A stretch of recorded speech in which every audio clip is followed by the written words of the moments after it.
Social స్ట్రక్చర్కి సంబంధించి మొదటి యూనిట్లో ఉన్నటువంటి మిడిల్ క్లాస్ మధ్యతరగతి వర్గం అనే భావన గురించి అధ్యయనం చేద్దాం. ఇది మధ్యతరగతి వర్గం అనేది సులభంగా సమాధానాన్ని గుర్తించేందుకు అవకాశం ఉన్నటువంటి ఒక టాపిక్. ఈ టాపిక్లో ప్రశ్నలు ఎక్కువగా అభ్యర్థి అవగాహనని పరిశీలించేటువంటి లక్షణాన్ని కలిగి ఉండేటువంటి అవకాశం ఉంది. కాబట్టి మీరు దీన్ని విశ్లేషణాత్మకంగా అర్థం చేసుకోవాల్సినటువంటి అవసరం ఉంటుంది. సో మీరు ఈ విభాగం నుంచి ప్రశ్నలు కనుక మనం గమనించినట్టయితే మధ్యతరగతి అనే యొక్క లక్షణం ఏంటి, మధ్యతరగతికి మరియు కులానికి తేడా ఏంటి, సమాజంలో మధ్యతరగతులు ఉద్భవించినాయి అని మొదటగా అబ్జర్వ్ చేసిన వారెవరు, ప్రపంచంలో మధ్యతరగతులు అనేటువంటి మిడిల్ క్లాస్ అనేటువంటి పదాన్ని ప్రయోగించినది ఎవరు, భారతదేశంలో బ్రిటిష్ కాలంలో బ్రిటిష్ వారు చేపట్టిన చర్యల ఫలితంగా కులం అనేటువంటి వ్యవస్థ నుంచి, చేతి వృత్తులు అనేటువంటి వ్యవస్థ నుంచి బయటికి వచ్చి కులాలకు అతీతంగా, మతాలకు అతీతంగా, ప్రాంతాలకు అతీతంగా, వర్ణాలకు అతీతంగా నూతన ఆదాయ వర్గాలు ఏర్పడ్డాయి. సో అలాంటి ఆదాయ వర్గాల్ని మొట్టమొదటిసారిగా మధ్యతరగతి వర్గం అని, భారతదేశంలో ఉద్భవించిన అలాంటి వర్గాల్ని మధ్యతరగతి వర్గం అని పిలిచినది ఎవరు, మధ్యతరగతి వర్గాన్ని 11 రకాలుగా వర్గీకరించింది ఎవరు, అసలు సమాజంలో ఉన్నటువంటి వ్యక్తుల్ని ఆదాయ వర్గాల పరంగా మొట్టమొదటిసారి వర్గీకరించినటువంటి వారెవరు, మధ్యతరగతి యొక్క లక్షణం ఏంటి, అది క్లోజ్డ్ సమూహమా, ఓపెన్ సమూహమా, వాలంటరీ సమూహమా, ఇన్వాలంటరీ సమూహమా, వారి యొక్క ఇతర లక్షణాలు ఎలా ఉంటాయి, పవన్ వర్మ గారు చెప్పినటువంటి 6 రకాల మధ్యతరగతులకు ఉన్నటువంటి 6 రకాల విలువలు ఏంటి, భారతదేశం మధ్యతరగతుల మీద వచ్చినటువంటి పుస్తకాలు ముఖ్యంగా ఏమున్నాయి, మధ్యతరగతి వ్యక్తుల యొక్క సామాజిక లక్షణాలు, సాంస్కృతిక లక్షణాలు, ఆదాయ లక్షణాలు ఎలా ఉంటాయి, వారు ఎలాంటి సమస్యలతో సతమవుతూ ఉంటారు. సో ఇలాంటి ప్రశ్నలు వచ్చేటువంటి అవకాశం ఉంది. ఉదాహరణకి ఈ క్రింది వానిలో మధ్యతరగతి లక్షణం కానిదేది? ఏ, అధిక సామాజిక గతిశీలత ఉంటుంది. బి, మధ్యతరగతి అనేది సాధించిన అంతస్తు. సి, మధ్యతరగతి అనేది ఆపాదించినటువంటి అంతస్తు. డి, మధ్యతరగతి అనేది కుల వృత్తులకు సంబంధించినటువంటి జీవన విధానం. సో ఇలాంటి పాయింట్ ఆఫ్ వ్యూలో మనకు క్వశ్చన్లు వస్తూ ఉంటాయి. కాబట్టి ఈ యొక్క మధ్యతరగతి అనేటువంటి కాన్సెప్ట్ని అవగాహన చేసుకుంటే సులభంగా మన ప్రశ్నలకి సమాధానం పెట్టవచ్చు. మీరు వినే ఉంటారు, ఎక్కువగా కమ్యూనిస్టులు ఉపయోగించేటువంటి పదం బూర్జువాలు అని వాడుతూ ఉంటారు. పెట్టుబడిదారులను ఉద్దేశించి బూర్జువాలు అనే పదం వాడుతూ ఉంటారు. సో ఇండస్ట్రియలైజేషన్ వచ్చిన తర్వాత ప్రపంచంలో మొట్టమొదటిసారిగా ఇండస్ట్రియలైజేషన్ అనేది యూరోప్ సమాజంలో స్టార్ట్ అయింది. ఇండస్ట్రియలైజేషన్ వచ్చిన తర్వాత యూరోప్ సమాజంలో సమాజంలో ఉన్నటువంటి వ్యక్తుల మధ్య ఆదాయాల్లో విపరీతమైనటువంటి తేడాలు వచ్చినాయి. అందులో భాగంగా సమాజంలో ఎక్కువ డబ్బున్న వాళ్ళు, సమాజంలో తక్కువ డబ్బున్న వాళ్ళు, అలాగే ప్రభుత్వానికి యూరోప్ దేశాల్లో ప్రభుత్వాలకి నూతన విధానాలను పాటించేటువంటి అవసరం ఏర్పడ్డది. ఆ క్రమంలో ఎక్కువ చదువుకున్నటువంటి వాళ్ళు, మేధావి వర్గము, తర్వాత డబ్బులు పెట్టేటువంటి అవకాశం ఉన్నటువంటి వాళ్ళు, అలాగే ప్రభుత్వ విధానాలను ముందడికి తీసుకెళ్ళడానికి, ప్రభుత్వ విధానాలని ప్రజల్లోకి తీసుకెళ్ళడానికి, ప్రభుత్వానికి మరియు శ్రామికులకు లేదా ప్రభుత్వానికి మరియు అట్టడుగు వర్గానికి మధ్యలో వారధిగా నిలవడానికి ఒక వర్గం అవసరం పడ్డది.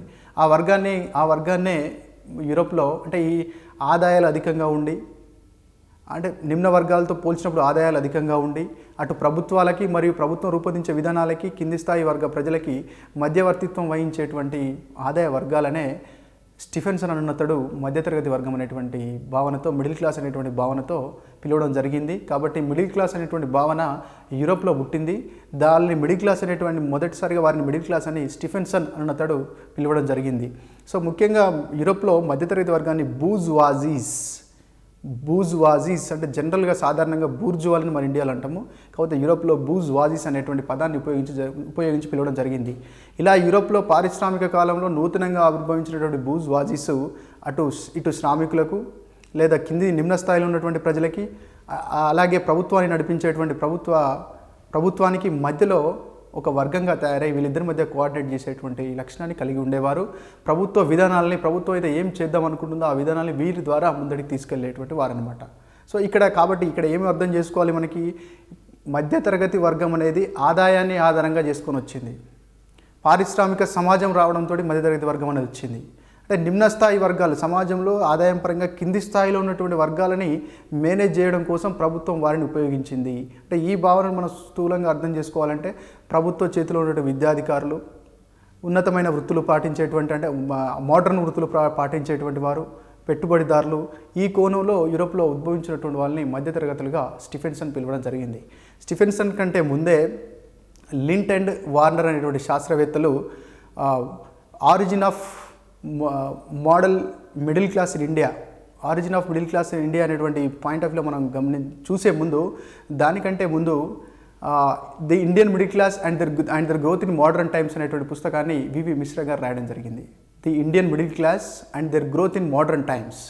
ఈ పుస్తకంలో వివి మిశ్రా గారు భారతదేశంలో 11 రకాల మధ్యతరగతులు ఉన్నాయని అభిప్రాయపడడం జరిగింది.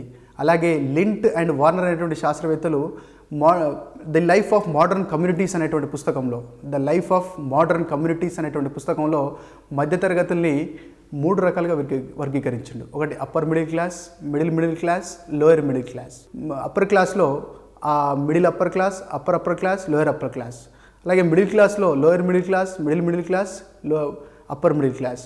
లోయర్ క్లాస్లో upper lower class, lower class, lower class. ఈ రకంగా మొట్టమొదటిసారిగా లింట్ అండ్ వార్నర్ అన్నతలు ఇద్దరు కలిసి వారు రాసినటువంటి పుస్తకంలో లైఫ్ ఆఫ్ మోడర్న్ కమ్యూనిటీస్ అనేటువంటి పుస్తకంలో సమాజంలో ఉన్నటువంటి వ్యక్తులు కులము వర్ణం ఆధారంగా కాకుండా వారి ఆదాయాల పరంగా సమాజం ఇలా 3 రకాలుగా వర్గీకరించబడింది. Upper class, middle class, lower class. మళ్ళీ అప్పర్ క్లాస్లో upper class, upper class, lower upper class. అలాగే మిడిల్ క్లాస్లో middle class, lower class, upper middle class. అలాగే లోయర్ క్లాస్లో upper lower class, lower class, lower class. ఇలా వర్గీకరించినారు. వీళ్ళు వర్గీకరించడానికి తీసుకున్నటువంటి అంశం ఏంటి? కులం కాదు, మతం కాదు, ప్రాంతం కాదు, జాతి కాదు, వర్ణం కాదు. ఒక ఆదాయం అంటే మధ్య రకమైనటువంటి ఆదాయం అంటే మరీ ఉన్నత స్థాయిలో కాకుండా మరీ నిమ్న స్థాయిలో కాకుండా పెట్టుబడిదారి లక్షణాన్ని కలిగి ఉండి అధికమైనటువంటి విద్యను కలిగి ఉండి ఎక్కువ అంటే శ్రమతో కూడుకున్నది కాకుండా నైపుణ్యంతో కూడుకున్నటువంటి నూతనంగా వచ్చినటువంటి వృత్తులను అంటే కులం ఆధారిత వృత్తులు కాకుండా నూతనంగా నేర్చుకున్నటువంటి నైపుణ్యాల ద్వారా వృత్తులు చేపట్టినటువంటి వాళ్ళని కలిపి ఉమ్మడిగా అలా పారిశ్రామికీకరణ సమయంలో ఉద్భవించినటువంటి వర్గాలని మిడిల్ క్లాస్ అని మనకి స్టీఫెన్సన్ గారు పేర్కొన్నారు. ఈ యొక్క ఆదాయాల ఆధారంగానే సమాజాన్ని లింట్ అండ్ వార్నర్ అయిన వాళ్ళు అప్పర్ క్లాస్ కానీ మిడిల్ క్లాస్ కానీ లోయర్ క్లాస్ కానీ వర్గీకరించినారు. ఇది అంటే మీరు గుర్తుపెట్టుకోవాల్సింది ఏంటంటే మిడిల్ క్లాస్ అనేటువంటి భావన మొదటగా యూరోప్లో స్టార్ట్ అయింది. స్టీఫెన్సన్ అనేటనే వారిని మిడిల్ క్లాస్ అని పిలిచినాడు. దీనికి ఆధారం ఏంటంటే ఆదాయం, విద్య, ఆదాయం ఈ రెండింటి ఆధారంగా వారిని మధ్యతరగతి వర్గాన్ని అంచనా వేయడం జరిగింది. అలాగే వారిని అక్కడ బూజ్వాజీస్, యూరోప్లో మధ్యతరగతి వర్గాన్ని బూజ్వాజీస్ అనేటువంటి భావనతో పిలిచేటువంటి వారు. మన ఇండియాకు వచ్చినట్టయితే ఇండియాలో బ్రిటిష్ వారు వచ్చేంత వరకు జజ్మాని సిస్టమ్ నిరాటంకంగా కొనసాగింది. అంటే ఇక్కడ జజ్మాని సిస్టంలో ఉత్పత్తి అంటే భూస్వాములు భూమిని కలిగి ఉండేవారు.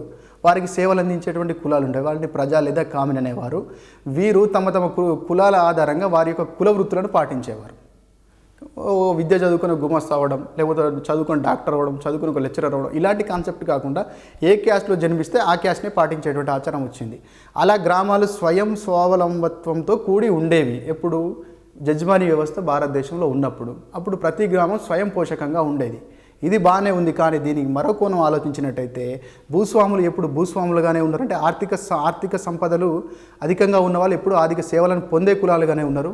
ఇక్కడ సేవలు అందించే కులాలుగానే ఉన్నారు. తరతరాలుగా అలాగనే ఉన్నారు. అయితే బ్రిటిష్ వారు వచ్చిన తర్వాత భారతదేశ సామాజిక నిర్మాణంలో చాలా మార్పులు జరిగినాయి. ఒకటి ఏంటంటే ఇక్కడ ఇండస్ట్రీలు స్థాపించినారు వాళ్ళు. అలాగే బ్రిటిష్ వాళ్ళు భారతదేశాన్ని పరిపాలించేటువంటి క్రమంలో బ్రిటిష్ వారి యొక్క సంస్కృతి విలువలు ఆంగ్ల విద్య ప్రవేశపెట్టడానికి మెకాలే ఆంగ్ల విద్యా విధానాన్ని తీసుకొచ్చాడు. బ్రిటిష్ వారికి తమ పరిపాలనలో అండదండగా ఉండేందుకోసమై భారతదేశంలో వారికి ఉద్యోగులు అవసరం పడ్డారు. అందుకోసం బ్రిటిష్ వారికి అనుకూలమైనటువంటి ఉద్యోగులను తయారు చేయడం కోసం మెకాల విద్యా విధానాన్ని ప్రవేశపెట్టారు. మెకాల విద్యా విధానం యొక్క లక్షణం ఏంటి? మెకాల విద్యా విధానం యొక్క ఫిలాసఫీ ఏంటంటే మెకాల విద్యా విధానం ఎలా అంటే భారతీయులు శారీరకంగా భారతీయులైనా మానసికంగా బ్రిటిష్ వారుగా ఆలోచించే రకంగా మన విద్యా విధానం ఉండాలనే లక్ష్యంతో మెకాల విద్యా విధానాన్ని ప్రవేశపెట్టినారు.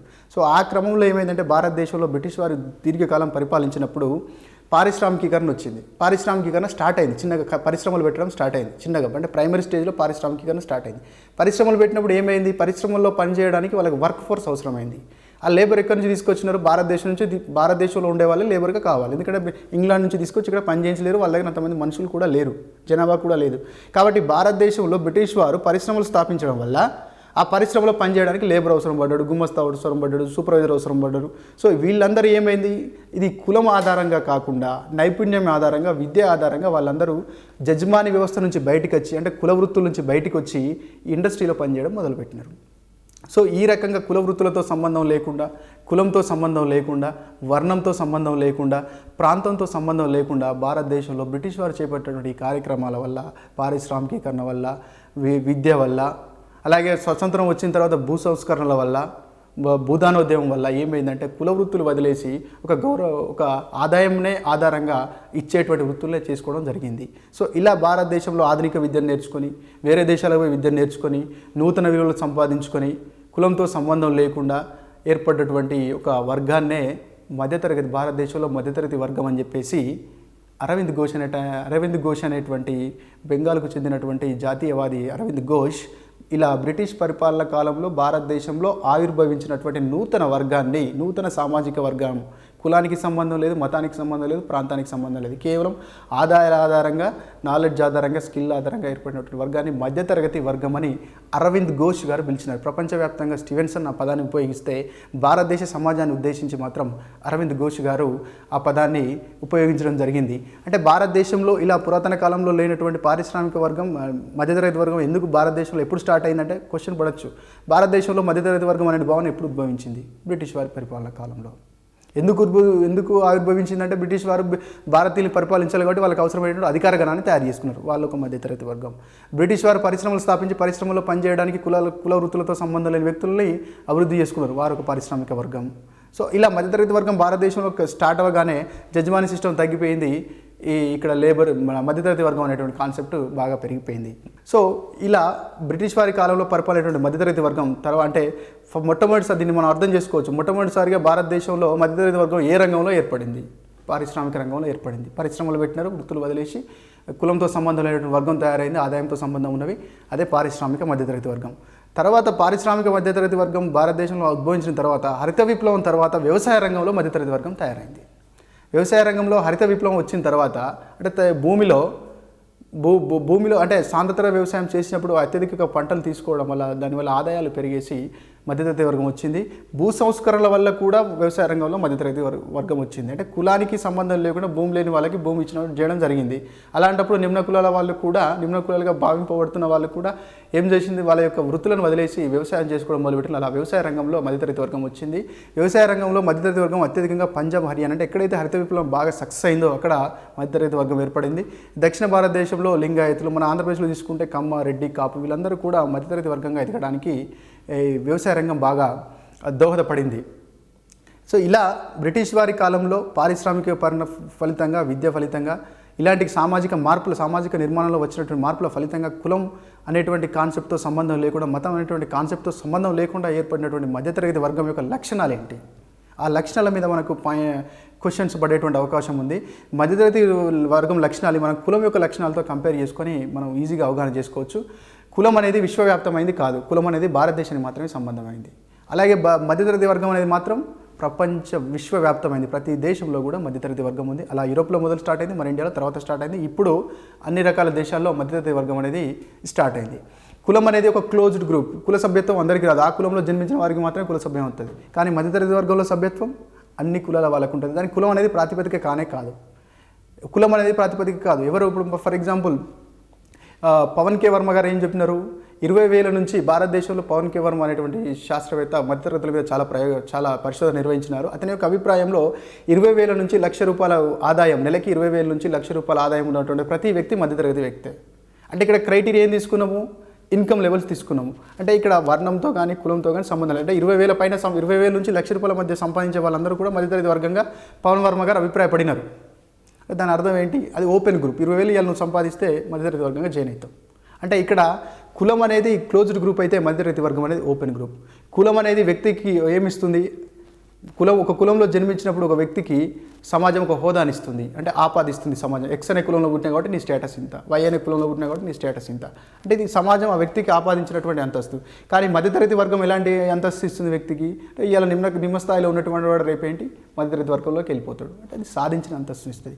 కులంలో సామాజిక గతిశీలతకు అవకాశం సున్నా, అసలు అవకాశమే లేదు. ఒక కులంలో జన్మించినప్పుడు ఆ కులపరమైన వృత్తిని, ఆ కుల ఆచారాలని పాటిస్తున్నప్పుడు ఏమంటే సామాజిక గతిశీలతకి అవకాశం చాలా తక్కువగా ఉంటుంది. సో అలాంటప్పుడు అదే మధ్యతరగతి వర్గంలో సామాజిక గతిశీలకు అధికంగా అవకాశం ఉండేటువంటి ఛాన్స్ ఉంటుంది. సో కాబట్టి ఇలా ఈ కులం అనేటువంటి కాన్సెప్ట్ని మధ్యతరగతి వర్గం అనే కాన్సెప్ట్ని చూసుకున్నప్పుడు కులం అనేది కేవలం రిస్ట్రిక్టెడ్ కాన్సెప్ట్, అంటే మన భారతదేశానికి సంబంధించిన కాన్సెప్ట్. మధ్యతరగతి వర్గం ప్రపంచం మొత్తానికి సంబంధించిన కాన్సెప్ట్. క్యాస్ట్లో మెంబర్షిప్ అనేది ఓపెన్ టు అంటే అందరికీ సంబంధించినది కాదు, అది వారసత్వంగా వచ్చింది. కానీ మధ్యతరగతి వర్గంలో సభ్యత్వం అనేది మనం సంపాదించుకునే, ఇలా మొత్తం అగ్రికల్చర్ లేబర్గా ఉన్నాడు, రేపు పొద్దున కొంచెం ల్యాండ్ కొనుక్కొని మధ్యతరగతి వర్గంగా మారచ్చు. సో ఇది మనం సాధించుకున్నటువంటి అంతస్తుగా మనం చెప్పచ్చు. అలాగే మధ్యతరగతి వర్గం అంటే డెవలప్మెంటల్ థింకింగ్ తోటి, ఒక సెక్యులర్ థింకింగ్ తోటి, ఇప్పుడు ఆదాయము ఖర్చులు అనేటువంటి భావనలతోటి. సో అంటే ఎన్సీఏఆర్ వాళ్ళు ఏం చెప్తున్నారంటే మధ్యతరగతి వర్గం అంటే కన్జ్యూమర్ క్లాస్గా పేర్కొన్నారు. అంటే ఎంత ఖర్చు పెట్టి ఈ స్థాయిలో ఖర్చు పెట్టగలిగితే వాళ్ళు మధ్యతరగతి వర్గంగా మనం పిలవచ్చు అనేటువంటి కాన్సెప్ట్తో చెప్తూ ఉన్నారు. సో కాబట్టి మధ్యతరగతి వర్గానికి ప్రధానమైనటువంటి బేస్ ఏంటంటే ఆదాయంగా మనం చెప్పుకోవచ్చు. భారతదేశంలో ఇట్లా క్వశ్చన్ ఇలా ఇవ్వచ్చు. పారిశ్రామిక మధ్యతరగతి వర్గం, తర్వాత గ్రామీణ మధ్యతరగతి వర్గం, వ్యవసాయ రంగ మధ్యతరగతి వర్గం, పట్టణ మధ్యతరగతి వర్గం, వీటిని సరైన క్రమంలో అమర్చండి. అట్లాంటప్పుడు మనం ముందుగా పెట్టాల్సింది ఏంటి? పారిశ్రామిక మధ్యతరగతి వర్గం. దాని తర్వాత పెట్టాల్సింది ఏంటి? వ్యవసాయ మధ్యతరగతి వర్గం. దాని తర్వాత పెట్టాల్సింది ఏంటి? పట్టణ మధ్యతరగతి వర్గం. దాని తర్వాత ఇప్పుడు చివరిలో పెట్టాల్సింది ఏంటి? గ్రామీణ మధ్యతరగతి వర్గం. ఎందుకు గ్రామీణ మధ్యతరగతి వర్గం ఇప్పుడు డెవలప్ అవుతుందంటే ఇప్పుడు రూర్బనైజేషన్ అనేటువంటి కాన్సెప్ట్ వచ్చింది. గ్రామీణ ప్రాంతాల్లో ఉండి కూడా వివిధ రకాల వృత్తులు చేసుకునేటువంటి అవకాశం ఇప్పుడు పెరిగింది. పట్టణీకరణకు వ్యతిరేకంగా ఇప్పుడు రూర్బనైజేషన్, గ్రామీణీకరణ అనేటువంటి concept Shyam Prasad Mukherjee national rurban mission అనే పథకాన్ని కూడా సెంట్రల్ గవర్నమెంట్ ఇప్పుడు అమలు చేస్తూ ఉంది. సో ఇలా భారతదేశంలో బాగా గుర్తుపెట్టుకోండి, భారతదేశంలో మొదటగా స్టార్ట్ అయింది పారిశ్రామిక మధ్యతరగతి వర్గము. పారిశ్రామిక రంగంలో మొట్టమొదటిసారిగా మధ్యతరగతి వర్గం స్టార్ట్ అయింది. భారతదేశంలో మధ్యతరగతి వర్గాలు అని సంబోధించిన వాడు అరవింద్ ఘోష్. స్టీఫెన్సన్ ప్రపంచవ్యాప్తంగా ప్రపంచంలో మొట్టమొదటిసారిగా మధ్యతరగతి వర్గాన్ని బూజ్వాజీసు అని పిలవడం జరిగింది. సో మోడర్న్ అంటే లైఫ్ ఆఫ్ మోడర్న్ కమ్యూనిటీస్ అనేటువంటి పుస్తకంలో వార్నర్ అండ్ లింట్ అనేటువంటి శాస్త్రవేత్తలు ఆదాయం ఆధారంగా సమాజాన్ని upper class, middle class, lower క్లాస్గా వర్గీకరించడం జరిగింది. వ్యవసాయ మధ్యతరగతి వర్గం ఆవిర్భవించడానికి ప్రధాన కారణం ఏంటంటే హరిత విప్లవం, ఎక్కువ పంటలు రావడం, ఎక్కువ దిగుబడి రావడం, ఒక ఆదాయ వర్గం తయారు కావడం. అయితే ఈ రకంగా చూసుకున్నప్పుడు ఆదాయమే ప్రధాన ఆధారంగా చూసుకున్నప్పుడు అయితే ఖచ్చితంగా సైంటిఫిక్గా వీళ్ళని మధ్యతరగతి వర్గము అంటారు అని మనకి ఎక్కడ కరెక్ట్గా అంటే వ్యాలిడ్గా మనకు డెఫినేషన్స్ అనేవి లేవు. ఒక్కొక్కరు ఒక్కొక్క రకంగా మనకు అభిప్రాయపడినారు. అలా మనం చూసుకున్నప్పుడు national council of applied economics research అనే వాళ్ళు చెప్పినటువంటి ప్రకారం ఏంటంటే 4,000 నుంచి $20,000 ఆదాయం సంవత్సరానికి ఉన్నటువంటి వాళ్ళని మధ్యతరగతి వర్గంగా పేర్కొన్నారు. వారినే వీరు కన్జ్యూమర్ క్లాస్గా పిలవడం జరిగింది. పవన్ కే వర్మ అనేటువంటి శాస్త్రవేత్త నెలకి 20,000 నుంచి ₹1,00,000 ఆదాయం ఉన్నటువంటి వాళ్ళని మధ్యతరగతి వర్గంగా పిలవడం జరిగింది. అలాగే సిఐఐ వారు ₹1,20,000 సంవత్సర ఆదాయం ఉన్నటువంటి వారిని మధ్యతరగతి వర్గంగా పిలవడం జరిగింది. సో ఈ లక్షణాలతో కూడినటువంటి మధ్యతరగతి వర్గం భారతదేశంలో సుమారుగా CNN, IBN వారి లెక్కల ప్రకారం 20% ప్రజలు భారతదేశంలో మధ్యతరగతి వర్గాలుగా ఉన్నారు. అలాగే ప్రపంచంలో ఉన్నటువంటి మధ్యతరగతి వర్గాల్లో 3% మధ్యతరగతి వర్గాలు భారతదేశంలో ఉన్నారు. ప్రపంచవ్యాప్తంగా చూసినట్టయితే చైనా మధ్యతరగతుల విషయంలో మొదటి స్థానంలో ఉంది, భారతదేశము 2వ స్థానంలో ఉంది. గ్లోబల్ వెల్త్ రిపోర్ట్ వారి ప్రకారము 23.06 మిలియన్ల మంది మధ్యతరగతి వర్గము మనకు కనిపిస్తారు. సో ఇలా భారతదేశంలో ఈ బ్రిటిష్ కాలంలో ఉద్భవించినటువంటి మధ్యతరగతి వర్గాన్ని రీసెంట్గా the Indian middle class and their growth in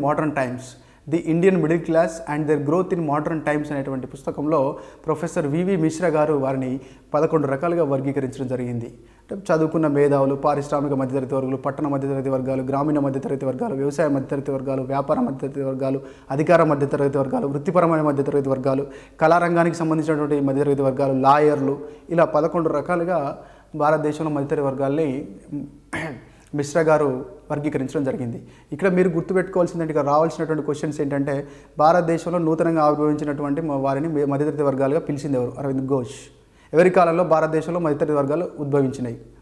British వారి పరిపాలన కాలం వల్ల వాళ్ళు పెట్టినటువంటి ఎడ్యుకేషన్, వాళ్ళు ఇచ్చినటువంటి ఆంగ్ల విద్య, వాళ్ళు చేసినటువంటి పరిశ్రమలు, మరియు వారు ఒక అధికార గణాన్ని సృష్టించుకోవాలి కాబట్టి అధికార గణాన్ని సృష్టించుకున్నారు. ఆ విలువలు వ్యక్తుల్లో పెంపొందించి ఎలాంటి విలువలు కలిగి ఉంటాయి? పవన్ కే వర్మ 6 విలువలు చెప్పినాడు. అంటే వీళ్ళకు ఉద్యమతత్వం ఉండడం, సో కులం మన అలౌకిక తత్వాన్ని కలిగి ఉండడం, అంటే దైనందిన సమస్యలు అంటే ఎగ్జాంపుల్ ధరల పెరుగుదల, ద్రవ్యోల్బణం, సామాజిక శాంతి, ఇలాంటి సమస్యలు, ఇలాంటి విలువలు, ఇలాంటి ఆచరణలతో కూడినటువంటి అంటే ఇలాంటి థింకింగ్, ఇలాంటి అటిట్యూడ్, ఇలాంటి వ్యవహారాలతో తలములుకైనటువంటి వర్గాన్ని మధ్యతరగతి వర్గంగా మనం భావించవచ్చు.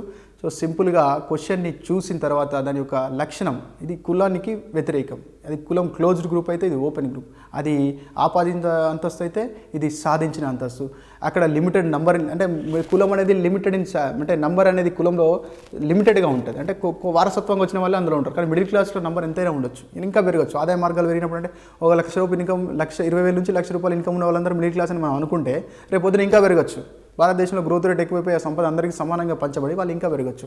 సో ఈ రకంగా మధ్యతరగతి వర్గాన్ని ఆన్సర్ చేసుకోవాలి. దీనికి సంబంధించి మీరు గుర్తుపెట్టుకోవాల్సిన అంశాలు, స్టీఫెన్సన్ ఫస్ట్ టైం పిలిచిన ఆయన, పవన్ కే వర్మ 6 విలువలు చెప్పినాడు. భారతదేశంలో 11 రకాల మధ్యతరగతి విలువలు ఉన్నాయని చెప్పింది వివి మిశ్రా గారు. అరవింద్ ఘోష్ మొట్టమొదటిసారిగా భారతదేశంలో మధ్యతరగతి వర్గాలు అని చెప్పిండు. వారన్ అండ్ లింట్ మొదటిసారిగా ప్రపంచంలో ప్రజల్ని, సమాజాన్ని, ప్రపంచంలో ఉన్నటువంటి సమాజాన్ని ఆదాయం పరంగా upper class, middle class, lower class అని వర్గీకరించడం జరిగింది.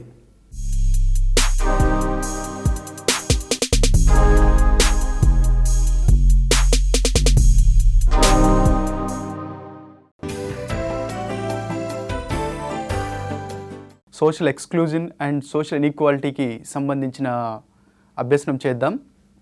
ముఖ్యంగా ఈ విభాగం నుంచి ప్రశ్నలు కాన్సెప్ట్ బేస్డ్గా వచ్చేటువంటి అవకాశం ఉంటుంది. ఇందులో సోషల్ ఎక్స్క్లూజన్ అంటే ఏంటి, సోషల్ ఇన్ఈక్వాలిటీస్ అంటే ఏంటి, వాటికి గల కారణాలు ఏంటి, సోషల్ ఎక్స్క్లూజన్ స్వభావం ఎలా ఉంటుంది, దాని ఇంపాక్ట్ సొసైటీ మీద, వివిధ వర్గాల మీద ఎలా ఉంటుంది, ముఖ్యంగా సోషల్ ఎక్స్క్లూజన్కి, సోషల్ ఇన్ఈక్వాలిటీకి గురవుతున్న వర్గాలు ఏంటి, ఎన్ని రకాల సోషల్ ఎక్స్క్లూజన్స్ ఉన్నాయి, వ్యక్తి స్థాయి నుంచి, సమాజ స్థాయి నుంచి, సాంస్కృతిక స్థాయి నుంచి. అలాగే ఈ క్రింది వానిలో సోషల్ ఎక్స్క్లూజన్ యొక్క ప్రభావాన్ని తెలపండి. ఈ క్రింది వానిలో సోషల్ ఇన్ఈక్వాలిటీ రూపం కానిదేది, ఈ క్రింది వానిలో సోషల్ ఎక్స్క్లూజన్కు ఎక్కువగా గురవుతూ భారతీయ సమాజంలో ఈ క్రింది వానిలో ఎక్కువగా సామాజిక పరాధీనతకు లేదా సోషల్ ఎక్స్క్లూజన్కు లేదా సామాజిక వెలికి గురవుతున్న వారిని గుర్తించండి. సో ఇలాంటి ప్రశ్నలు కాన్సెప్ట్ బేస్డ్ ప్రశ్నలు వచ్చేటువంటి అవకాశం ఉంటుంది. సో కాబట్టి దీన్ని మనం బాగా అవగాహన చేసుకున్నట్టయితే సులభంగా సమాధానాన్ని గుర్తించవచ్చు. బేసిక్గా సమాజం అనేది విభిన్నతతో కూడి ఉంటుంది. ప్రపంచంలో ఏ సమాజమైన, భారతీయ సమాజమైన, పాశ్చాత్య సమాజమైన, సమాజంలో సోషల్ డిఫరెన్షియేషన్స్ ఉంటాయి. సోషల్ ఇన్ఈక్వాలిటీ అనేది విశ్వవ్యాప్తమైనటువంటి భావన.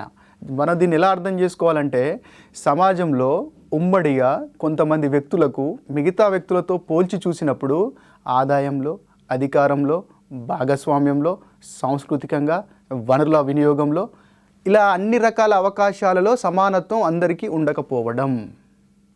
ఎందుకు ఉండట్లేదు అంటే కొన్ని చారిత్రక కారణాలు, భౌగోళిక కారణాలు, మనం పెట్టుకున్నటువంటి కుల వ్యవస్థ, తర్వాత ఈ లింగ భేదాలు. సో ఇలాంటి కారణాల వల్ల ఏమవుతుందంటే సమాజంలో కొన్ని వర్గాలకి సమూహంగా కొన్ని హక్కులను డినై చేయడం వల్ల, కొన్ని అవకాశాలను డినై చేయడం వల్ల వాళ్ళు అసమానతలకు లోనైలు.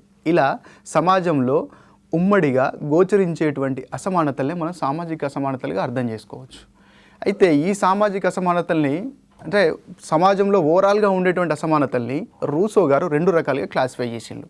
అందులో ఒకటి ప్రకృతి సిద్ధంగా ఏర్పడేటువంటి అసమానతలు, రెండవది మనకు మనంగా ఈ సమాజం నిర్మించుకున్నటువంటి ఆచారాలు, కట్టుబాట్లు, సాంప్రదాయాలు, వ్యవహారాలు, ఈ తర్వాత ఈ ప్రభుత్వ విధానాలు, అలాగే ఆర్థిక విధానాల వల్ల మనది మనం అంటే ప్రకృతి సిద్ధంగా ఏర్పడినవి కాకుండా మన సామాజిక వ్యవహారాల వల్ల ఏర్పడినటువంటి అసమానతలు సామాజిక అసమానతలు. బేసిక్గా గుర్తుపెట్టుకోండి, రూసో గారు 2 రకాలుగా చెప్పినాడు. ఒకటి ప్రకృతి సిద్ధ అసమానతలు, 2 మానవుడు సృష్టించుకున్నటువంటి అసమానతలు. ప్రకృతి సిద్ధమైన అసమానతలకి మనం ఎగ్జాంపుల్ కనుక చూసుకున్నట్టయితే లింగ భేదము అంటే దీన్ని అర్థం చేసుకోవాలి ఏంటంటే, లింగ భేదము వేరు, లింగపరమైన స్థరీకరణ వేరు. అంటే ప్రకృతి సిద్ధంగా మగవాళ్ళకి కొన్ని పనులు ఉంటాయి, అలాగే ప్రకృతి సిద్ధంగా ఆడవాళ్ళకి కొన్ని లాక్టేషన్ లాంటి పనులు ఉంటాయి. దీన్ని మనం ప్రకృతి సిద్ధమైన విభజనగా పేర్కొంటాం. అలా కాకుండా ఇది మగవాళ్ళు చేసే పని, ఇది ఆడవాళ్ళు చేసే పని, మగవాళ్ళు ఇలా ఉండాలి, ఆడవాళ్ళు ఇలా ఉండాలి, ఇది సోషల్ కన్స్ట్రక్ట్. దీన్నే మనం జెండర్ అంటాం. అంటే ముందంటే ఆడ మగ మధ్యలో ఉన్నటువంటి శారీరక ధర్మాలు, శారీరక ప్రక్రియలు, తర్వాత హార్మోనస్ డిఫరెన్సెస్, తర్వాత శరీర నిర్మాణంలో ఉన్నటువంటి తేడాలు, తర్వాత జీవిత కాలంలో వివిధ సందర్భాల్లో నిర్వర్తించవలసినటువంటి బయాలజికల్ రోల్స్, ఇది పురుషులకి మరియు స్త్రీలకి మధ్య ఉన్నటువంటి ప్రకృతి సిద్ధమైనటువంటి తేడా.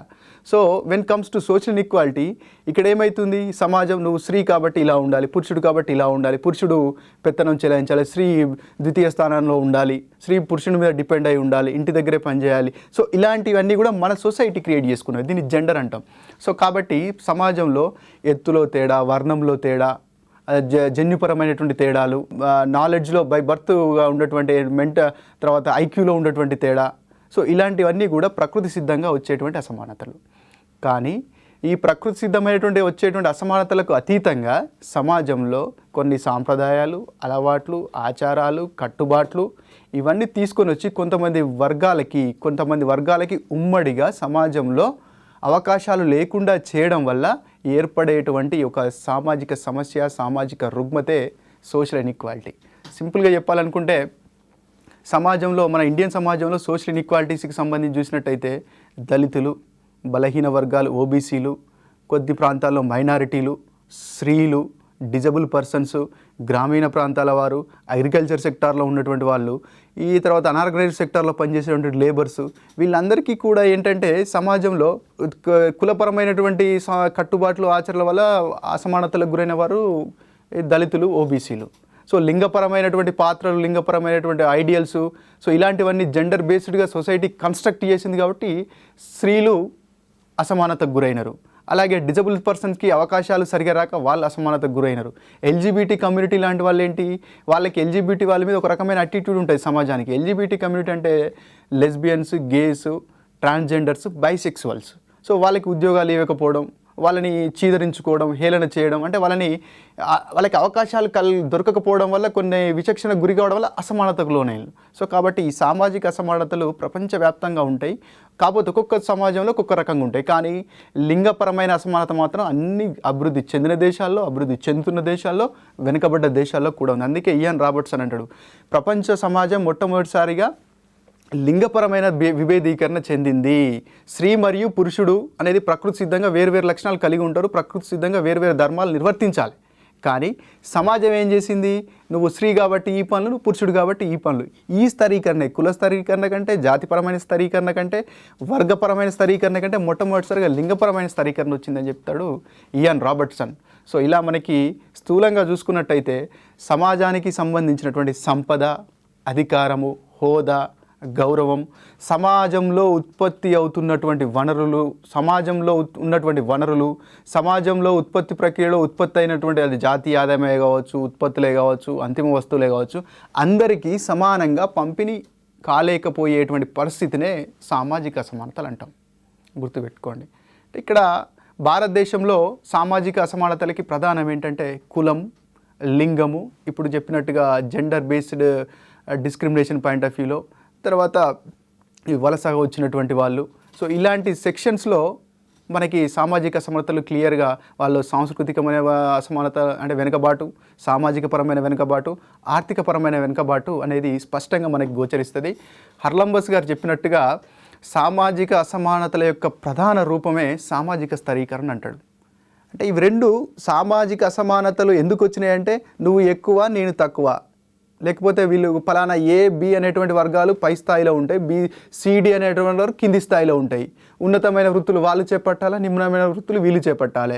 సమాజంలో ఆదాయం వచ్చేటువంటి భూమి, తర్వాత అధికారము, తర్వాత ఈ సాంస్కృతిక పెత్తనము, ఇదంతా కూడా ఉన్నత వర్గాలకి ఇవ్వడము, వీళ్ళందరినీ కూడా ఒక సేవకులాలుగా లేకపోతే వీళ్ళకి అంటే పంచములుగా, దళితులుగా పక్కన నెట్టేయడం. సో దీనివల్ల ఏమైంది, సమాజంలో ఉన్నటువంటి ఆదాయంలో వీళ్ళకి సరైన వాటా రాలే, సమాజంలో ఉన్నటువంటి విద్యా అవకాశాల్లో సరైన వాటా రాలే, సమాజంలో ఉన్నటువంటి అధికారంలో వీళ్ళు అసలు భాగస్వామ్యమే కాలే. సో దీనివల్ల ఏమైంది, తరతరాలుగా ఇక్కడ అసమానతలనే ఏర్పడ్డాయి. అసమానతలు చాలా రకాలుగా ఆదాయం విషయంలో కావచ్చు, అధికారం విషయంలో కావచ్చు, తర్వాత పార్టిసిపేషన్ విషయంలో కావచ్చు. ఇది మన ఇండియన్ సినారో తీసుకున్నట్టయితే కొన్ని సమూహాలకు ఎక్కువ అవకాశాలు, కొన్ని సమూహాలకు తక్కువ అవకాశాలు ఉండడం వల్ల ఎక్కువ అవకాశాలు పొందినటువంటి సమూహాలు పైకి ఎదిగినాయి, తక్కువ అవకాశాలు పొందినటువంటి సమూహాలు కింది స్థాయికి వెళ్ళిపోయినాయి. సో దీనివల్ల సోషల్ ఇన్ఈక్వాలిటీస్ విపరీతంగా ఏర్పడ్డాయి. సో ఇలా మనం స్థూలంగా ఒకటి గుర్తుపెట్టుకోండి, సమాజంలో అందరు సమూహాలకు లేదా అందరు వ్యక్తులకు సమానమైనటువంటి హోదా, సంపదలో సమానత్వము, అధికారంలో సమానత్వము, హోదాలో సమానత్వము,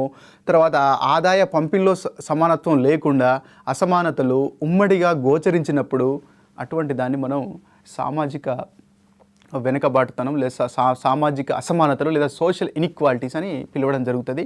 సో ఈ సోషల్ ఇన్ఈక్వాలిటీస్ అనేవి విశ్వవ్యాప్తమైనవి. కాకపోతే ఏంటంటే ఈ సోషల్ ఇన్ఈక్వాలిటీస్ ఇంపాక్ట్ ఎలా ఉంటుందంటే సామాజిక వెనుకబాటుతనానికి గురి కావడం వల్ల కొన్ని వర్గాలు అసంతృప్తికి లోనైతాయి.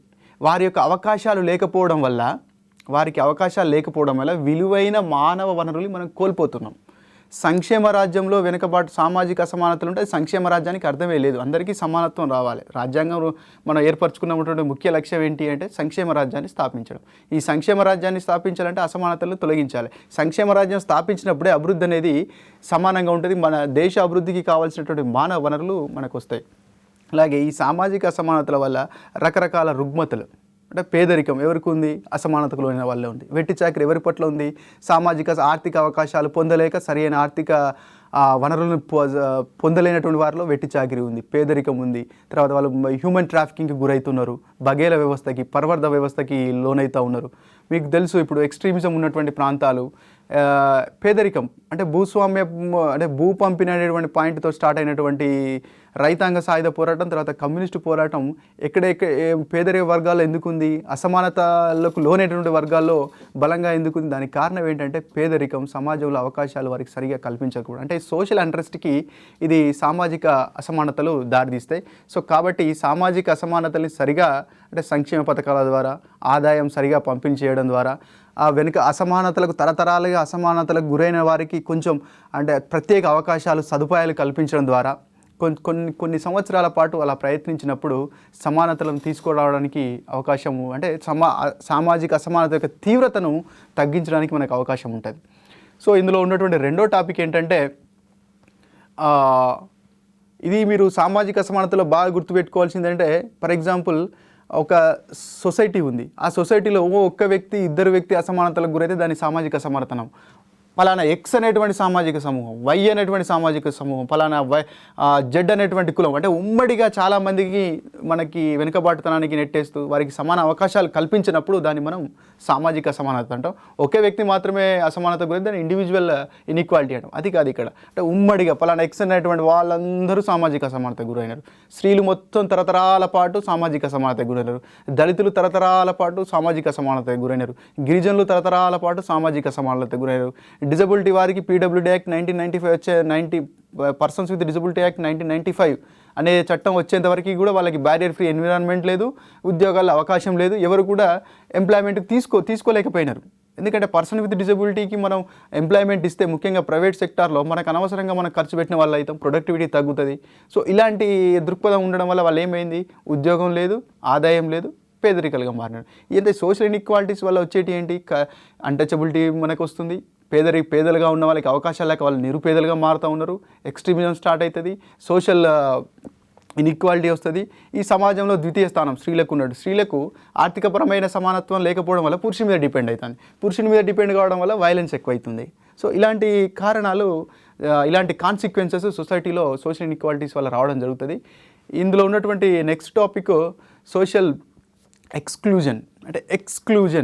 అంటే పక్కన పెట్టడం, అంటే ఎక్స్క్లూజివ్గా మనం చూస్తాం షాపులో ఎక్స్క్లూజివ్ ఆఫర్స్ అంటే ప్రత్యేకంగా అప్పుడు మాత్రమే ఉంటాయి. సో కారణం ఏంటంటే జనరల్గా కాకుండా ప్రత్యేక వర్గాలు. ఏంటి ప్రత్యేక వర్గాలు? వారికి ఏమైనా స్పెషల్గా ఏమైనా ప్రొవిజన్స్ ఉన్నాయా, లేకపోతే వారికి ఏమైనా స్పెషల్గా గౌరవం ఉన్నదా? లేదు, వాళ్ళు ఎక్స్క్లూడ్ చేసినాం అంటే పక్కన పెట్టేసినాం. ఎక్కడి నుంచి పక్కన పెట్టేసినాం? సోషల్ ఎక్స్క్లూజన్ అంటే నీ పర్సనల్ రిలేషన్ అని కాకుండా మొత్తం సమాజం యొక్క కార్యకలాపాల నుంచి దూరం పెట్టినాం. సమాజం అనేది ఏ ఒక్కరిది కాదు, అందరి సొత్తు. నీరు, చెరువు ఉంది, అది అందరికి సంబంధించింది. పార్క్ ఉంది, అందరికి సంబంధించింది. దేవాలయం ఉంది, అందరికి సంబంధించింది.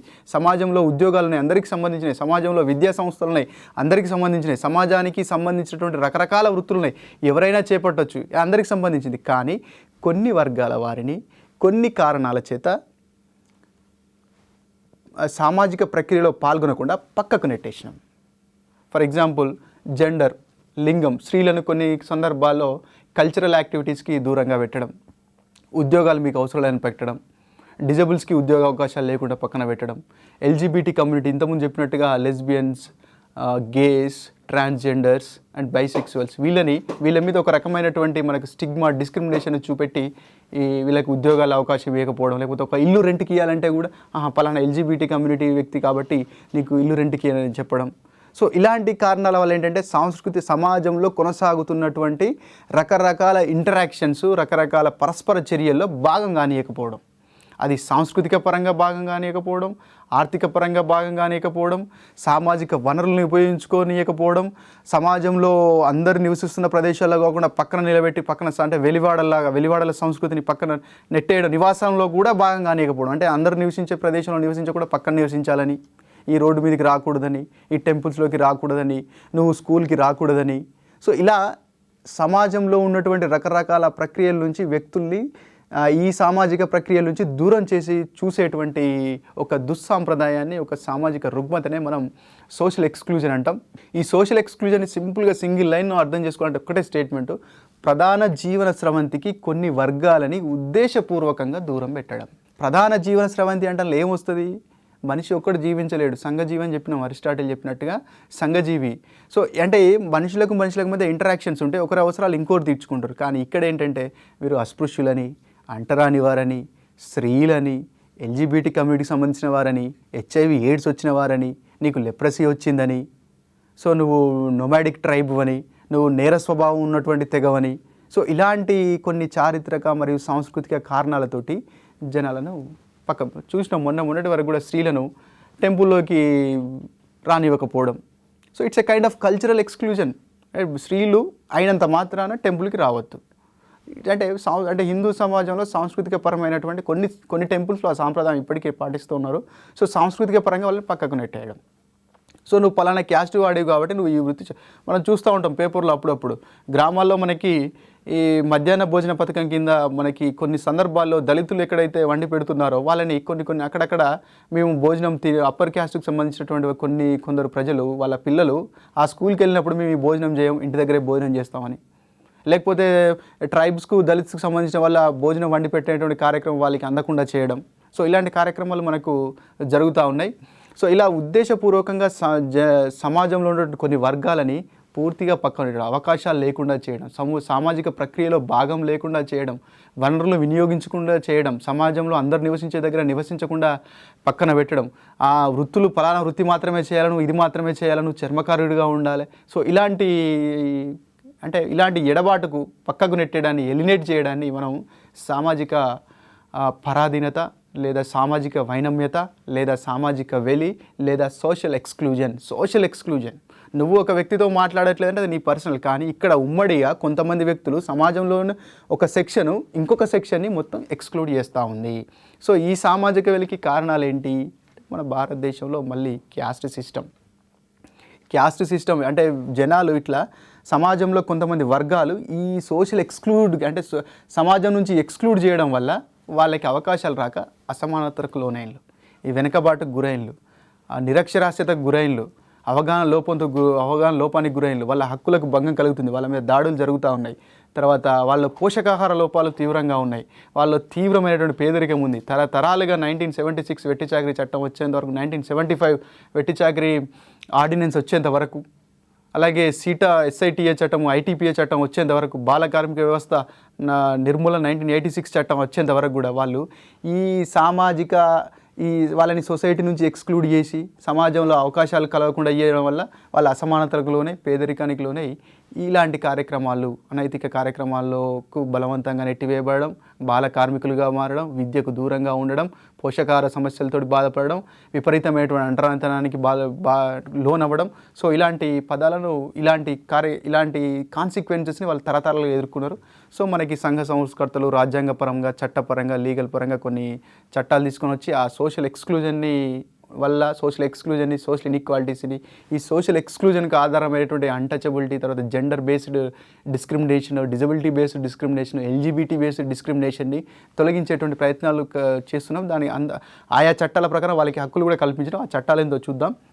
సో దానికంటే ముందు ఈ సోషల్ స్ట్రాటిఫికేషన్కి వల్ల ఏమవుతుందంటే కొందరు ప్రజలు ఈ మార్జినలైజ్ అవుతున్నారు, సమాజం నుంచి పక్కకు నెట్టబడుతున్నారు, తీవ్రమైన పావర్టీకి లోనవుతున్నారు.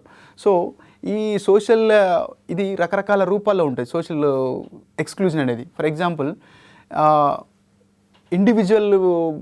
ఇండివిజువల్ పాయింట్ ఆఫ్ వ్యూలో మనం ఆలోచించినట్టయితే ఒక వ్యక్తి LGBT కమ్యూనిటీకి సంబంధించిన వ్యక్తి ఉన్నాడు, లెస్బియన్ కావచ్చు, గే కావచ్చు, ట్రాన్స్జెండర్ కావచ్చు, బైసెక్సువల్ కావచ్చు. సో అతడికి రూమ్ దొరకదు రెంట్కు తీసుకుందామంటే. అలాగే ఒక డిజబుల్ పర్సన్ ఉన్నాడు, ఆయనకి ఉద్యోగం కష్టమవుతుంది, ఆయనకు ఉండేటువంటి ఉద్యోగ అవకాశాలే తక్కువ, ఎందుకంటే లోకోమోటార్ డిజబుల్ ఉన్నాడు. ఆయన కొన్ని రకాల ఉద్యోగాలకి ఆయన చేయలేడు. కూర్చొని చేసేటువంటి జాబ్స్కి కూడా డిజబుల్ అనేటువంటి రూపంలో పక్కకు పెట్టడం, హెచ్ఐవి ఎయిడ్స్ వచ్చిందని చెప్పేసి ఉద్యోగాల నుంచి తీసేయడం, హెచ్ఐవి ఎయిడ్స్ వచ్చిందని చెప్పేసి లేదా కుష్టు వ్యాధి వచ్చిందని చెప్పేసి తీసి పక్కన పెట్టడం. సో ఇలా వ్యక్తిగత కారణాలు, వ్యక్తి స్థాయిలో మనకి ఈ ఎక్స్క్లూజన్ అనేది సమాజం నుంచి, చుట్టుపక్కల ఉన్న వాళ్ళ నుంచి మనకి అవపడుతుంది. అలాగే సాంస్కృతిక పరంగా కూడా మనకి ఎక్స్క్లూజన్ అవపడుతుంది. అంటే ఇప్పుడు ఎగ్జాంపుల్ మనం ఇంతకుముందు చెప్పుకున్నట్టుగా మహిళల్ని కొన్ని సందర్భాల్లో పూజ లాంటి కార్యక్రమాలు చేయకుండా పక్కన పెట్టడం, కొన్ని టెంపుల్స్లోకి ఎంటర్ కాకుండా చేయడం.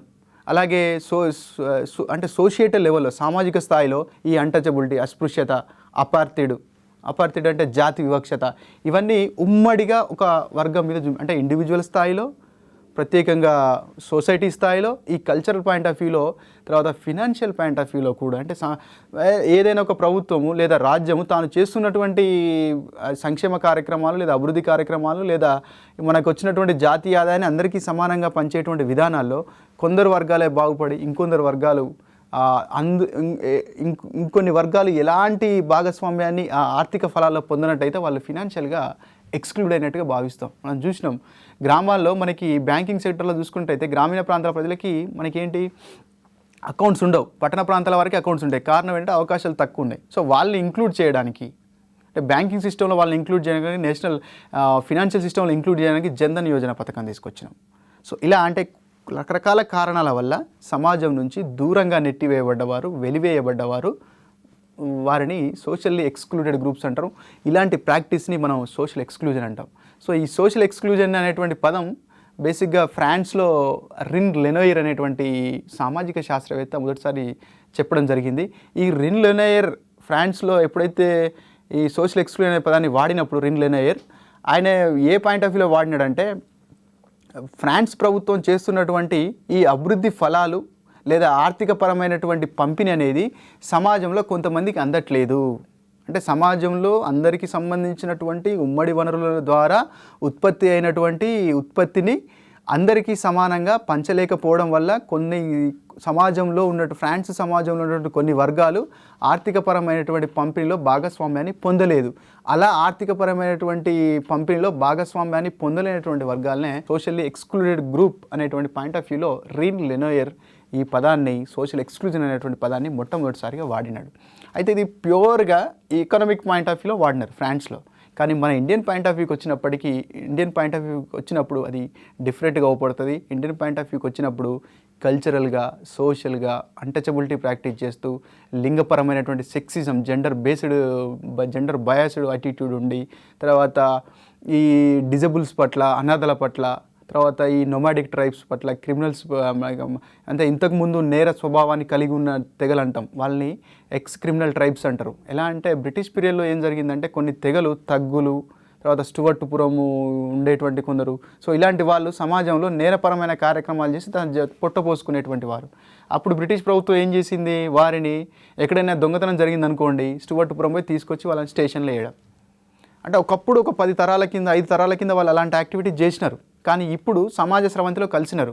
బ్రిటిషర్స్ భారతదేశాన్ని వదిలిపోయేంత వరకు కూడా అలాంటి వాళ్ళని క్రిమినల్ ట్రైబ్స్ అని ఒక లిస్టు తయారు చేసినారు. పలానా తగ్గులు క్రిమినల్ ట్రైబ్స్, పలానా స్టువర్టుపురం దొంగలు criminal tribes, criminal mentality, criminal activities చేసేటువంటి వాళ్ళని ఒక లిస్టు తయారు చేసినారు. సో వాళ్ళని ఏం చేసినారంటే బ్రిటిష్ ప్రభుత్వం వెళ్ళిపోయిన తర్వాత, భారతదేశము రాజ్యాంగాన్ని అమలు చేసిన తర్వాత అంతర్జాతీయ కన్వెన్షన్స్కి అనుగుణంగా వాళ్ళు ఆల్రెడీ మారినారు. అలా పిలవడం మానవ హక్కులకు భంగం. ఆ తెగలో ఎవరో ఒకరో ఇద్దరు తప్పు చేస్తే తెగ మొత్తాన్ని మనం క్రిమినల్ ట్రైబ్గా పిలవడం నేరం అని చెప్పేసి బ్రిటిష్ వారు ఎవరినైతే క్రిమినల్గా నోటిఫై చేసినారో వాళ్ళని ఇక్కడ డీనోటిఫై చేసినారు, అంటే తొలగించినారు వారు క్రిమినల్ అనేటువంటి భావాన్ని. అయినప్పటికీ సమాజంలో పలానా తెగ వస్తున్నారు. ఫర్ ఎగ్జాంపుల్ కొన్ని రకాల ఆశ్రిత కులాలకు భయపడతా ఉంటారు. పొద్దున్నే వచ్చేటువంటి ఫర్ ఎగ్జాంపుల్ పొంబాల్ అనేటువంటి ఆయన ఉన్నాడు అనుకుందాం. సో ఆయన రాగానే భయంతో చాటడు వడ్లు కానీ బియ్యం కానీ పోస్తారు. ఎందుకంటే భయపడతాంటే ఏమైనా మనకు హాని చేస్తాడు. ఇంట్లో దాకా రానియరు, వాకిట్ల దాకా కూడా రానియరు, ఎంబడే పంపిస్తారు. వాడు ఇట్లా సౌండ్ వినగానే చాటెడ్ బియ్యం తీసి పోసి ఇంకా వెళ్ళిపోరని ఆయన అని పంపిస్తూ ఉంటారు. కారణం ఏంటంటే ఒక దృక్పథం, అంటే వాళ్ళని ఇంక్లూడ్ కానివ్వట్లేదు, అంటే ఇవి మనకేమైనా హాని చేస్తాడేమో. సో అంటే ఇంతకుముందు ఆయన నేర స్వభావం ఉన్నటువంటి తెగ కాబట్టి. సో ఈ రకంగా క్రిమినల్ ట్రైబ్స్, నొమాడిక్ స్వభావం ఉన్నటువంటి వాళ్ళు, ఎల్జీబీటీ, డిజబిలిటీ, ఉమెన్, సో ఇలా రకరకాలుగా మన భారతదేశంలో ఈ క్యాస్ట్ బేస్డ్, ఈ తర్వాత అన్టచబిలిటీ, తర్వాత ఉమెన్ని కల్చరల్గా డిప్రెస్ చేస్తూ సామాజిక కార్యక్రమాలకు దూరం పెట్టడం, ఉమెన్ని ఆర్థికపరమైన కార్యక్రమాలకు దూరం పెట్టడం, నీకు ఉద్యోగం అవసరం లేదు, men for field, women for kitchen అనేటువంటి కాన్సెప్ట్, తర్వాత డిజబిలిటీకి నీకు ఉద్యోగం ఎందుకు అనేటువంటి పాయింట్ ఆఫ్ వ్యూలో, అలాగే ఉమెన్కి వారసత్వ హక్కులు లేకుండా పక్కన పెట్టడం, కొన్ని వృత్తులు ఎక్స్క్లూజివ్గా మెన్కే పెట్టడం, ఉమెన్కి ఇవ్వకపోవడం. సో ఇలాంటివన్నీ కారణాలు ఏంటంటే లింగము, డిజబిలిటీ, ఎల్జిబిటీ, ఈ కారణాలన్నీ కూడా భారతీయ సమాజంలో సోషల్ ఎక్స్క్లూజన్కి కారణం. అలాగే ఈ వర్గాల వాళ్ళందరూ, ఇప్పుడు దాకా మనం చెప్పుకున్నటువంటి వర్గాల వారందరూ, అంటే హెచ్ఐవి ఎయిడ్స్, ఆరోగ్యం పాయింట్ ఆఫ్ వ్యూ చూస్తే HIV AIDS, leprosy, LGBT community, decibels, elderly people, అనాథ పిల్లలు, తర్వాత అనాథలు, సో తర్వాత స్త్రీలు, తర్వాత దళితులు, వీళ్ళందరూ కూడా సోషల్ ఎక్స్క్లూజన్కి గురైనారు. ఈ అన్ని వర్గాల్లో కూడా అత్యధికంగా సోషల్ ఎక్స్క్లూజన్కి గురైనటువంటి వాళ్ళు దళితులు. అయితే భారతదేశంలో సోషల్ ఎక్స్క్లూజన్ని వివరిస్తూ అమర్త్య సేన్ మరియు థోరట్ అనేటువంటి శాస్త్రవేత్తలు ఎలా చెప్పినారంటే, సోషల్ ఎక్స్క్లూజన్కి ప్రధాన కారణం పేదరికం అనే చెప్తాడు. ఆ క్రమంలో సేన్ మరియు థోరట్ గారు సోషల్ ఎక్స్క్లూజన్ని 2 రకాలుగా చెప్తారు. ఒకటి పూర్తి స్థాయి సామాజిక మినహాయింపు లేదా సామాజిక వెలి, రెండవది పాక్షిక సామాజిక వెలి లేదా పాక్షిక సామాజిక మినహాయింపు అని చెప్తాడు. ఫర్ ఎగ్జాంపుల్, సిరియా నుంచి చాలామంది వలసపోయినారు, అక్కడికి శరణార్థులుగా వచ్చినారు, రెఫ్యూజీస్గా. సో వాళ్ళకి ఓటు హక్కు లేదు, సో వాళ్ళకి రేషన్ కార్డు లేదు, ఆరోగ్యమిత్ర కార్డు లేదు, నివాసం లేదు, ఏదైనా సంక్షేమ కార్యక్రమం కింద ఎన్ని రోజులు అసలు వాడికి పౌరసత్వం లేదు, కానీ భారతదేశంలో నివసిస్తూ ఉన్నాడు. అంటే ఈ వలసల వల్ల, తర్వాత పేదరికం వల్ల, శరణార్థిగా ఉండడం వల్ల, సో వీళ్ళకి ఏంటంటే బేసిక్గా ఒక పౌరుడు, భారతీయ పౌరసత్వం అనేదే లేదు. అంటే సోషల్గా కనీసం ఒక ఐడెంటిటీ కూడా లేకుండా సమాజంలో ఉన్నటువంటి వారిని పూర్తి స్థాయిగా సామాజిక మినహాయింపుకు లోనైన వారిగా పేర్కొనడం జరిగింది. అలాగే పాక్షికమైనటువంటి మినహాయింపుకు గురైన వాళ్ళు, పార్షియల్గా సోషల్ ఎక్స్క్లూజన్కి గురైన వాళ్ళు ఎవరంటే, ఈ సామాజిక అసమానత వల్ల, కుల వ్యవస్థ వల్ల, లింగపరమైనటువంటి భేదాల వల్ల, వయస్సుపరమైనటువంటి భేదాల వల్ల, తర్వాత ఉత్పత్తి సామర్థ్యం క్షీణించడం వల్ల వృద్ధులని ఎక్స్క్లూడ్ చేయడం, తర్వాత డిజబుల్స్ని, మెంటల్ రిటార్డెడ్ పర్సన్స్ని పట్టించుకోకుండా, అంటే ఇంకా వాళ్ళు అంతే, ఒక వ్యక్తి మెంటల్ రిటార్డ్ అయితే ఇంకా వాడంతే, వాడికి చదువు రాదు, వాడి జీవితాంతం అంతే ఉండాల్సింది అనేటువంటి దృక్పథం. సో తర్వాత ఎల్జిబిటీ కమ్యూనిటీని, ప్రాస్టిట్యూట్స్ని, సో ఇలాంటి అనైతిక ప్రవర్తన ఉన్న వాళ్ళు, తర్వాత ఈ సామాజిక దుశ్చర్యలు, సామాజిక రుగ్మతల వల్ల వెనుకబడినటువంటి కులాలు, తెగలు, వీళ్ళందరూ అంటే ఈ సోషల్ ఇన్ఈక్వాలిటీస్ వల్ల వచ్చినటువంటి సోషల్ ఎక్స్క్లూజన్ పాక్షికమైనటువంటి సోషల్ ఎక్స్క్లూజన్గా చెప్పినాడు. కనీసం పూర్తిగా అసలు పౌరసత్వమే లేకుండా దొంగతనంగా చాటుగా బతికి తలదాచుకునేటువంటి శరణార్థులు, వీళ్ళందరూ కూడా పూర్తి స్థాయి సామాజిక మినహాయింపుకు లోనైనట్టుగా థోరట్ మరియు అమర్త్య సేన్లు అభిప్రాయపడడం జరిగింది. సో ఈ ఇంపాక్ట్ ఎలా ఉంటుంది సొసైటీ మీద అనేది, సోషల్ ఎక్స్క్లూజన్ గురి కావడం వల్ల సేమ్ ఈక్వల్గా సోషల్ ఇన్ఈక్వాలిటీ లాగానే ఏమవుతుంది, కొన్ని వర్గాలకి ఇప్పుడు ఈ సహజ న్యాయ సూత్రాలకి, సంక్షేమ రాజ్య భావానికి విరుద్ధం. సమాజంలో ఉన్నటువంటి వనరులు అందరికీ సంబంధించినవి, కానీ కొంతమందికి మాత్రమే ప్రత్యేకంగా ఆ చెరువులో నీళ్ళు నువ్వు తాగకూడదు, ఈ బస్ స్టాండ్లో నువ్వు కూర్చోకూడదు, ఈ రోడ్డు మీద నువ్వు నడవకూడదు, ఈ ప్రదేశంలో నువ్వు ఇల్లు కట్టుకోకూడదు. ఆర్టికల్ 19 చెప్తా ఉంది, భారతదేశంలో ఎక్కడైనా నివాసాన్ని కలిగించుకునే హక్కు ప్రతి పౌరుడికి ఉంటుంది. అంటే జాగ కొనుక్కొని ఇల్లు కట్టుకోవడం, జాగ కొనుక్కునే స్తోమత ఉంది, ఇల్లు కట్టుకునే స్తోమత ఉంది, కానీ నువ్వు పలానా ఎక్స్ అనే క్యాస్ట్ కాబట్టి నువ్వు ఇక్కడ ఉండద్దు, నువ్వు వెలివాడలోనే ఉండాలి, నువ్వు మా మధ్యలో ఉండద్దు, నువ్వు మాకి భోజనం, మా పిల్లలకి స్కూల్లో నువ్వు భోజనం వండి పెడతావా, పెట్టకూడదు కదా. సో ఇలాంటి అంటే ఈ రుగ్మతలు, సోషల్ అంటే క్యాస్ట్ బేస్డ్గా అన్టచబిలిటీకి రిలేటెడ్ ఉన్నటువంటి రుగ్మతలన్నీ కూడా దానివల్ల వస్తాయి. సో దాంతో ఏంటంటే తీవ్రమైనటువంటి పేదరికాన్ని, అవకాశాలు పొందలేకపోవడాన్ని, ఆర్థికంగా చితికిపోవడాలు, సో ఇలాంటి రుగ్మతలకు గురవుతూ వెట్టి చాకరీ, జోగిని, దేవదాసి వ్యవస్థ, ఫోర్సుల్ లేబరు, తర్వాత ఇలాంటి పేదరికంతో రిలేట్ అయినటువంటి అన్ని సమస్యలన్నీ కూడా ఇక్కడ మనం సోషల్ ఎక్స్క్లూజన్ అంటే సామాజిక అసమానతల వల్ల వచ్చినటువంటి పేదరికం, సామాజిక అసమానతల వల్ల సోషల్గా ఎక్స్క్లూడ్ అయ్యి సామాజిక అసమానతలు ఏర్పడి దాని ద్వారా సమాజంలో అవకాశాలు పొందలేక పేదరికానికి గురవడం, అట్రాసిటీస్కి గురవడం, దాడులకు గురవడం, వెలివాడల సంస్కృతి, సో ఇలాంటి కాన్సిక్వెన్సెస్ అంటే విలువైన మానవ వనరుల్ని కోల్పోవడం. 8.6% గిరిజన జనాభా ఉంది. 17% వరకు దళితుల జనాభా ఉంది. అంటే 25% మందిని మనం సొసైటీ నుంచి ఎక్స్క్లూడ్ చేసినాం. అంటే నీకు విద్య వద్దు, నీకు చదువు వద్దు, నీకు స్కిల్స్ వద్దు, నువ్వు తరతరాలుగా నీ కుల వృత్తినే పాటించాలి, అదే జీవన విధానాన్ని కొనసాగించాలని వాళ్ళ పక్కన పెట్టినాం సొసైటీ నుంచి. దానివల్ల ఏమైంది, 25% దేశంలో ఉన్నటువంటి మానవ వనరులను మనం కోల్పోతాం. సో ఇలాగే సోషల్ ఎక్స్క్లూజన్ ప్రభావానికి గురైనట్టయితే మనకి రాజ్యాంగ నిర్మాత, రాజ్యాంగ పిత మనకు అంబేద్కర్ మనకు దొరికేవాడు కాదు. సో ఇలా మానవ వనరుల మీద తీవ్రమైనటువంటి ప్రభావాన్ని చూపెడుతూ ఈ మళ్ళీ సోషల్ అన్రెస్ట్కి, సామాజిక ఉద్యమాలకి, సో ఇలాంటి వాటికి కూడా కారణమవుతుంది. అది సంక్షేమ రాజ్యం అనేటువంటి భావనకే వ్యతిరేకం.